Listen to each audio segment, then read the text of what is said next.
thought I'd just share with you a few of my festive favourites this year. Just a few things that I've picked up here and there that I think that you might like too. The first thing that I need to share with you is really heavy, and it's my Christmas book advent calendar. I did this last year and I uploaded them every day last year onto here, but this year I'm just uploading a picture onto Instagram because it's just a little bit easier to do that every day. But this is what I do.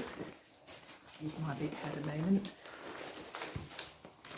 So this side is my son's advent calendar. That's just little boxes full of chocolates.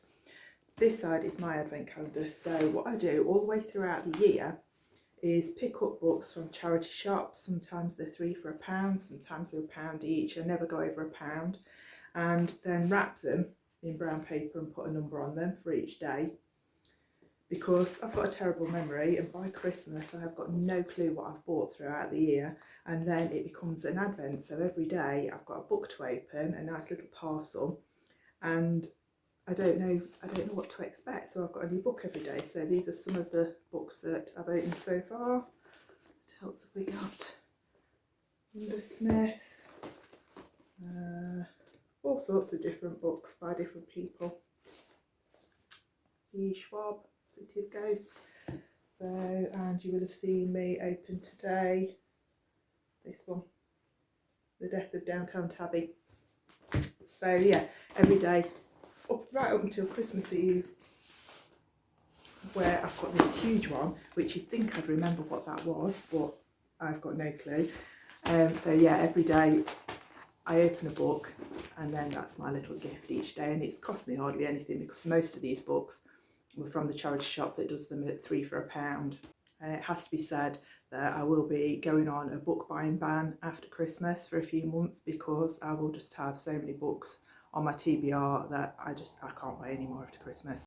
Now the next thing is 2 items, and I am well aware of what I said in my last film about having too many cardigans and jumpers, and that is true, but I saw these at the charity shop and I couldn't resist them. This one is such a lovely festive jumper, and it was £2.50. So I picked up this one. Beautiful red, green and gold for £2.50. And surprisingly, I am very short of Christmas jumpers. I do have a couple, but this is probably the most festive one that I have. So I also picked up this one. It's a men's and it's really big. It's an extra large and it is massively oversized, but that's great because it's nice and comfy. And this one was £3.50, and I just loved the pattern on this one. It's huge, absolutely huge. So I picked this one up as well for £3.50. And again, I'm going on a jumper and cardigan buying ban after Christmas. Maybe. At least they're not full price though, are they? They're nice and cheap little jumpers. Anyway, the next one is this, and it's from Aldi. And it's an absolutely beautiful Danish style tin. And it's got Danish biscuits in it, Danish butter cookies. Obviously I'm gluten-free, I can't eat the Danish butter cookies, so they went to my mum. I just wanted the tin. This was £2.99, and I thought it was a beautiful tin for me to make some gluten-free gingerbread and put that in there for myself. And it's just so festive and so Christmassy. I thought that was quite a good bargain at £2.99. The next one, being gluten-free. These are not cheap, but then gluten-free things aren't when they're pre-made. But these are the most incredible Christmassy biscuits. They're Lebkuchen by Shah. These are £3.50 a pack, but they're the most gorgeous gingerbread with chocolate on one side and a sort of a rice wafer with a little bit of icing over on the other side, and they are absolutely delicious. As long as you're not eating a stack of them at £3.50 a pack, then it's really worth it. Christmas is once a year and you need a treat, and this is my Christmas Eve treat with a nice little glass of mulled wine. They go absolutely beautifully together. So that's my once a year treat. Next, I want to give a little bit of a shout out for these food flavourings. Now I bought these to use in baking because the ones that I get from the shops The mint particularly, I bought the peppermint last year from a shop to use in my hot chocolates, and it wasn't a nice sharp minty taste.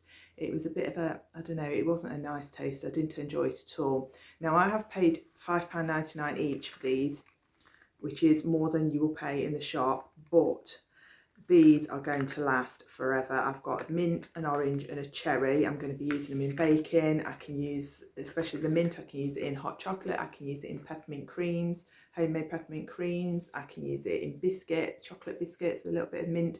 I can use the oil. If you buy the oils rather than flavouring, you can add those to chocolate so that you can flavour your chocolate. That's what I'm going to be doing with the orange one, flavouring some chocolate for my son for Christmas.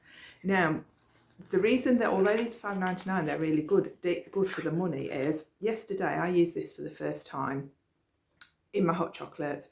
Normally, if I buy one from a shop, I'm pouring in so much.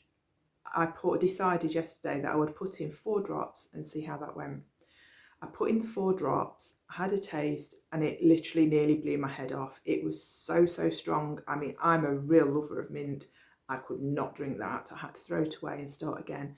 So I did it again and put in 2 drops. 2 drops is more than enough. It's got a really, you know, that really sharp mint taste, that beautiful clear crisp mint taste. It's like that. They're absolutely wonderful. So if you're going to buy flavourings and you're going to use them, you know, in your bacon, in your hot chocolates and things like that, I really do suggest these foodie flavours, and you can go direct to their website for these. This is not sponsored or anything else. I just really enjoy their flavourings. They're just great flavourings, and they've got such a lot of different flavourings too. So I will try some more of theirs later in the year for baking. Now, a couple of things that in this climate of fuel poverty, and it's so cold in the UK at the moment, we've got minus temperatures at night, just a couple of things to help to keep warm really, so that you don't have to have the heating on quite so much. So I find that if my feet are cold, I'm cold. If my feet are warm, then that really goes a long way to warming the rest of my body up. So these are absolutely fantastic. These ones, I've had this pair actually for a long time. They're really fleecy inside, so they're really thick. They're slipper socks. They've got the, you know, the little rubber things on the bottom. And these keep your feet so toasty warm. They're absolutely amazing. Now, because I've had these a while, I can't remember how much they were, but they were about £3 or £4. It is well worth the investment. When I sit here at night, I have my slippers on while I'm around the house. But when I sit down and I want to put my feet up on the sofa, I put these on. And my feet are so warm all night. It just makes you feel really cosy and warm. The other thing is these. Now these are the gloves that have got the thing in so that you can use your mobile phone and things like that. When I'm in bed at night after the heating's gone off, I like to read, and I'm either holding a book or more often than not I'm holding my Kindle. When I'm holding my Kindle, I obviously need to be able to swipe to turn the pages. My hands are freezing cold because the heating's gone off. The rest will be nice and warm under the duvet, but my hands are cold. So I've been wearing these in bed, not when I sleep obviously. I've been wearing these while I read. I can put them on, I can hold my Kindle, and when it's time to turn the page I can just do that, and my hands are not cold. So these come in a little box as well. These are £1 from Poundland. I say that because not everything is £1 from there. So, but yeah, these are £1. They come in a nice little box. So if you want to give a gift to someone who's a Kindle reader, then this would be a really good gift as well. You can wrap it up in the little box. So yeah, definitely recommend those. Now my next recommendation is going to be this book by Philippa Ashley. It's A Christmas Holiday, and it's not the kind, I do sometimes read these sort of fluffy books, but not so often. They're not really my genre, and the reason is sometimes I've committed a lot of time to these books and found out that they're just too fluffy, too corny, too romance heavy, and they're not the sort of things that I really want to be reading about. So this one I got from NetGalley. I got it for free for a review, for an honest review, and I really enjoyed it. It's 99 pence as well at the moment on Kindle, so if you want to get it and you want to get it on Kindle, it is 99 pence this month. And it's a really lovely story. It was everything I wanted in a Christmas book. Real feel-good vibes, lots of service to other people and doing nice things for people. There's a mountain rescue team that are quite heavily in the book. So I'm just going to read you the blurb because I don't want to accidentally give anything away from the story. So this is about a girl called Crystal. It says she's planned the perfect Christmas, but fate might have other ideas. Crystal didn't have a normal childhood and longed for a warm family Christmas with presents under the tree. Now she makes sure that everyone else has the perfect Christmas that she never had by bringing beautiful decorations to cheer as many people as possible. With her festive business booming, she decides to celebrate by renting a secluded house in the lakes with a plan to make this the ultimate Yuletide getaway. But fate immediately throws a spanner in the works in the form of a broken down car, a flooded river, and Max, a man who despises Christmas. Crystal becomes determined to show Max the joys of the holiday, and she won't take no for an answer. Can she melt Max's Grinch-like heart? And can he show her that life doesn't need to go to plan to take you somewhere magical? Now, I am aware that that blurb does sound corny. It's really not. It's a really lovely book. Yes, there's a bit of romance in it, but life has always got a bit of romance in it. But yeah, there's lots of other really good stuff for Christmas in there and for the festive season. So I do recommend that book highly. Now, the last thing that I want to show you, I don't know why I'm showing it you because you're not going to be able to get hold of this, but it is something that I really cherish, something that I love. And this is my The Night Before Christmas book. This book is so old. My mum bought me this when I was a teenager, and I've read it with my children every single Christmas Eve forever since they were born. My eldest is nearly 30 now, and we always read it, and we still read it on Christmas Eve night. And the reason I love this book so much, it's just, I mean, it's become a family tradition, so that's really nice, and it'll be nice now to read it to my grandchildren too. But the illustrations inside are absolutely beautiful. They're very vintage looking and they're absolutely stunning. So if you could get a really nice illustrated copy, not necessarily this one, but if you could get a really nice illustrated copy, this is a really lovely, inexpensive tradition that you can start with your children or your grandchildren, or even just yourself for Christmas.